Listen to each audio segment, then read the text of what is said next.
Good morning, Hank. It's Monday. Pleased to be ignoring the decapitated parrot in the background. Today's video comes to you in 4 parts. Part 1, my encounter with Greg Mortenson. So Hank, Greg Mortenson, the author of 3 Cups of Tea, has been much in the news lately. There are accusations that he fabricated part of his memoir and that his charity doesn't run as efficiently as it should. And Hank, it so happens that I can contribute to that conversation because I have met Greg Mortenson, and I thought I would tell you the story of how that went. Okay, so a couple years ago when Paper Towns came out, I went to a library convention, and Penguin, my publisher, threw this author dinner for like 8 authors with 200 or something young adult librarians. Important note, almost all young adult librarians are ladies. Okay, back to the story. Right, so at this author dinner, I was one of the authors, and so was Greg Mortenson, and we each had our own table that was full of librarians, and we ate dinner and drank wine and chatted, and then we had to give like a 2-minute presentation. And I was like, oh, I wrote this book, it's about Walt Whitman and imagining other people complexly, and I hope you like it, and I sat down. And then right after me, Greg Mortenson got up, and he was like, that book sounds interesting. My book is about how I almost died and decided to devote my life to education in Afghanistan. And I'm sitting at my table kind of drunk thinking, oh, I wrote a book with a bunch of pee jokes in it and this guy's out saving the world. But then I remember that Nerdfighters helped rebuild a school in cyclone-ravaged Bangladesh. And I wanted to tell him about it, but he was all the way across this huge room. I could barely even see the guy, so I got the bright idea to go talk to him during the cocktail party portion of the program that followed the dinner. So as soon as we're finished eating, I race up to Greg Mortenson and I say, oh, it was so great to hear your speech. I love your book, which I hadn't read. And Hank, as you well know, in this equation, X equals not being able to shut up. So I start talking to Greg Mortenson about this online community, Nerdfighters, and all the cool stuff that we're doing. We're building pond sand filters in Bangladesh.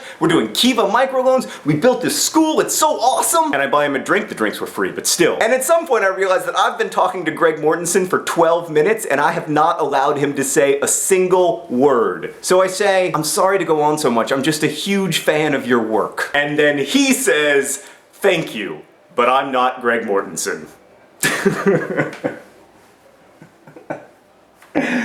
Oh, because 95% of young adult librarians are women, I just walked up to the white guy figuring that that would be Greg Mortenson, and it wasn't. Oh. The humiliation is still washing over me, Hank. So Hank, here's what I have to add to the Greg Mortenson discussion. It seems like his heart is in the right place, although that doesn't always matter, and he looks like a lot of other white guys. Part 2, are you Dutch? Not you, Hank, I know you're not Dutch, but the other people, they might be. If you are Dutch, please read the video info below. There is relevant information for you. Part 3, Hanko de Mayo. Hank, your birthday is coming up. It's Hanko de Mayo, May 5th. So Hank, you're turning 31. Usually we do something really nice for you on your birthday, except when we forget, but this year your birthday is very inconveniently located for me because I am desperately trying to finish this book, so I have decided to outsource your birthday to Nerdfighteria. Nerdfighters, you will find a link in the doobly-doo to a birthday thread in your pants where we can discuss ways to make Hank's birthday awesome. Hank, don't read it or I will gouge out your eyes.